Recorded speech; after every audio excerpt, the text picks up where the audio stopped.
বিষয়বস্তু। বিশ্ব সাহিত্যৰ ইতিহাসৰ পাত লুটিয়ালে দেখা যায় বছৰৰ 6 ঋতুৱে বিশ্বৰ কবি সাহিত্যিকসকলৰ ৰচনাক কেনেদৰে ধৰা দিছে। মহাকবি কালিদাসৰ ঋতু সংসাৰ কাৰ্য 6 ঋতুৰ জীৱন্ত ৰূপ অংকিত হৈছে। প্ৰখ্যাত ইংৰাজ কবি কেটছৰ ছিজন নামৰ কাৰ্যপুথিতো 4 ঋতুৰ বিস্তৃত বিৱৰণ পোৱা যায়।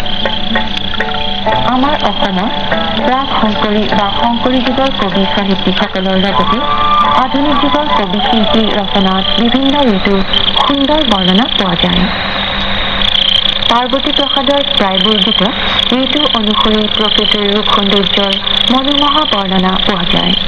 বিশেষকৈ গীতিকবি ৰচিত লুইতি গুণগুণনি শুকুলা ডাৱৰ ও কহুৱা ফুল গীতি সংকলনত বিভিন্ন ঋতুৰ চিত্ৰ অংকিত হৈছে।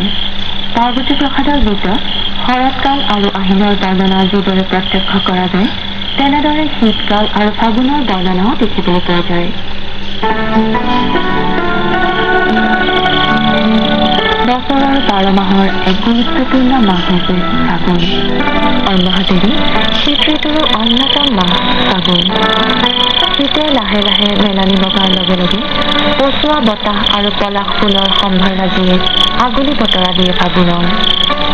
ফাগুন আহে মনে মনে জোৰ জোৰকৈ পচোৱা বলে লঠঙা লং উঠা শিমলুৱে ৰঙা বাহিনীৰে।